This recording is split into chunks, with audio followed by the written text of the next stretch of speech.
If I walk off of this planet rather than dying off the planet, does that mean I don't have to come back here anymore? That question is so screwy on so many levels. First, you'll live just like everyone else does. In other words, you'll withdraw your attention from this time-space reality and you'll reemerge into non-physical. And next, those decisions are made from that non-physical perspective, in which case you can't get back quickly enough. Because from that non-physical perspective, you know the perfection of this time-space reality. These questions, they're common, but they come from the human perspective of someone who is not yet consciously, joyously controlling their alignment with Source. In other words, when you are controlling your alignment and in alignment with Source most of the time, then you speak about this planet and about your life here on this planet in the same way that your Source energy does. You see it as something fabulous, as something wanted, as something delicious, as something invigorating, intoxicating, something that calls you, you see. And so we really want you to understand that this time-space reality, it calls you forth because it's part of the calling of that broader picture, you see. The continuum of expansion is all about this leading edge environment. And we know when you're standing in the middle of something not wanted, Jerry and Esther had an interesting experience that is laughable to them now, but it felt so real when they got home. The stones on their new patio that had just been laid around the guest house were beautiful the day they got there. They were so beautiful. And Jerry and Esther were just amazed at what the architect had designed and what the landscaper had chosen, and the combination of all of it, it just knocked their socks off. They were crazy about how it looked. And then the next day it rained, and that morning, as Esther went outside, she noticed that the stone in some areas of the patio was badly stained. And so she asked the landscapers to bring their pressure washers and wash it off, and when they did, it didn't wash off. Esther could hardly believe it. She got her scrub brush and her bucket and came out and scrubbed on a spot just to see if it really would not budge. And they were right, it would not come off. And so then another expert landscape architect said to them, this will never come off. This is a permanent stain caused by copper sulfate that is in the fertilizer that they used. And so now Esther is feeling such frustration because she was only allowed to see her beautiful patio one day before it was, in her evaluation, ruined. And so now she is beating the drum of that. And that drum led to other rumblings that she has beat before that are not completely dormant within her vibration. That go something like, I can't control what people do, and I can't control what they do around my home when I'm hardly ever home. And I'm hardly ever home, by the way. I'm hardly ever home. I'm hardly ever home.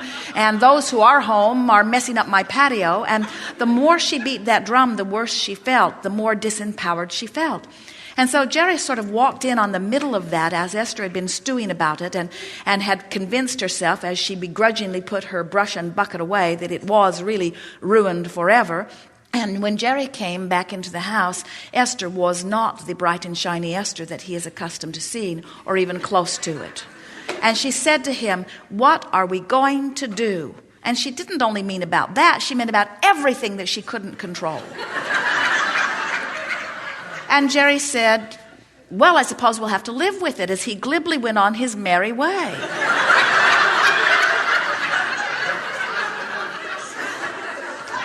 The ornerier Esther was, the more absent Jerry was. And the more absent Jerry was, the ornerier Esther was. In other words, she wanted to just grab him by the shirt collar and say, call somebody, do something, fix this, change this condition so that I can feel better again.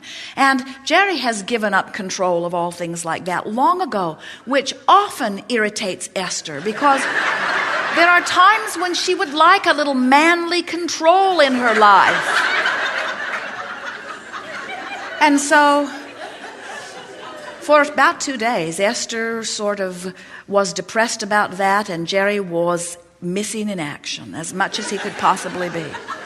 And then, finally, Esther realized that she was making herself miserable. And so she sat one day and turned to the process in this amazing Power of Deliberate Intent book and opened the process that she has newly found that always makes her feel better no matter where she is on the emotional scale, where she identifies in the first question asks, what is the condition? What is the contrasting situation? And Esther got out her computer and she wrote 3 pages of what was wrong. And then the next question says, and how is it that you want to feel? What is it that you want? What has this experience caused you to want? Well, she got a little stuck there because she wanted it not to have happened. And she wants the experts that she hires to do expert kind of work. She wants Jerry to agree with her. Well, she knew she wasn't going to get that when she came to that place. And then she wrote, I want to return to who I am. I want to feel better. I want this not to matter.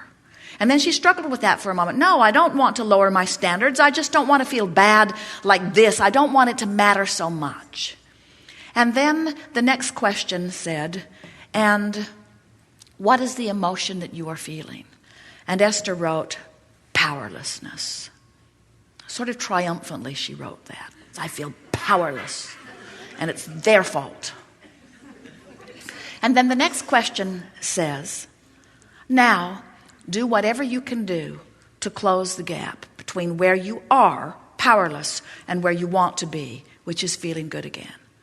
So just posing that question, Esther felt she didn't recognize that she was turning her boat because we had not been offering that analogy at that time, but she felt decided relief in the moment that she did. And actually, the fact that the process even exists means that it's all right to be wherever you are. In other words, she wasn't an immoral person for having a gap to close. There was something sort of forgiving about the process and the existence of the process, because Esther had been really mad at herself for being so upset over something so unimportant and embarrassed about it. But she couldn't get out of it. It was like the vibration had her by the throat and she couldn't quite break loose from it. Even though she wanted to, she had not been able to. And so now she is feeling a little better right away. And now she sat and looked around this beautiful room and she saw the mesquite fireplace mantle that weighs so much it took 3 men to lift it, and they attached it to the fireplace with these beautiful iron sculptures that another artist made, and the entire cottage has been gutted and refurbished, and there is so much evidence of talent and skill and effort and love in this environment. And as Esther looked around, she began to weep with appreciation. She could hardly believe that something as insignificant as those stones outside had been the reason for her torture for 24 hours or more. And as she, in her appreciation, began to acknowledge all of the beautiful things, she closed her gap. It was such a fast move up that emotional scale. Jerry sort of tiptoed back into the house later, not knowing that Esther had improved her vibrational state of being, and she announced to him, I'm healed, I'm cured, all is well with me. And then she said, I've been thinking about these stones, and they were always sort of bright and shiny and new looking for this old cottage that we've refurbished. And maybe we should just make the same mistake everywhere that they made there, because it does look old. It does look like it's been there longer. Or maybe we should just let nature take its course. Maybe we should just let the patio be what the patio wants to be.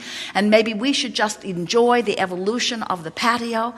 And Jerry is standing in amazement. He can hardly believe that he's talking to the same person about the same subject that he had been avoiding so carefully for so many hours. And then they went off to lunch to meet Tracy and Kate and Luke, and Esther went back into the kitchen to get her cell phone, and the washing machine was backed up and flooding all over the kitchen floor.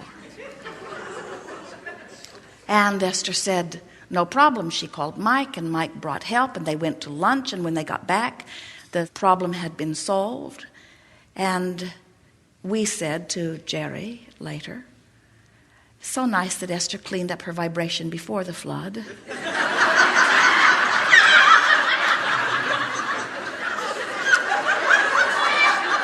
or the flood would have killed her. And the flood was the residual of the other. In other words, things don't turn around on a dime, do they? How you feel is how you feel, and you are this powerful magnet attracting to you. But the fact that Esther was in a much better feeling place made the flood inconsequential, and that was the end of the reign of terror, so to speak. Certainly Esther was right. Those gardeners should have known better. Certainly the instructor should have instructed the one who was actually applying the product. Certainly it should have been different than it was. But you really did not intend to come forth and have life prepared for you so that all you would have to do is observe the perfect life. You came forth to create the perfect life. You came forth to get your hands in the clay. You came forth to make your own decisions. You would not like being a puppet on a string. We promise you, if you were source energy in this physical body and you did not have the option of variety so that you did not have those choices, but all there was something that someone else had created and you were here just to observe it. Can you see what we meant by your question being screwy on so many levels? In other words, you did not come forth just to observe, you came forth to create. And you can't create without variety, and you can't create the way you really want to without experience. And in all of that is joyous expansion. What we want you to do is just lighten up and not take it so hard when things are not going the way you want it to. If you just could understand that it's never a question of if you will get what you want, it's only a question of when. There is nothing that you cannot be or do or have. The question is just, how long will it take me to turn and go in the direction of the flow? In time, what you come to understand is that the more contrast you live and the more things you ask for, the stronger that flow moves and the faster the ride is and the more exhilarating it is, you see. It's like being on the crest of that wave with the exhilaration of well-being. And when you're riding that wave in the knowledge of well-being, then you never crash and burn. But sometimes physical beings get the energy moving really fast. Jerry and Esther certainly have done that. And when that energy is moving really fast and you get pointed in the opposite direction, you take it really, really hard.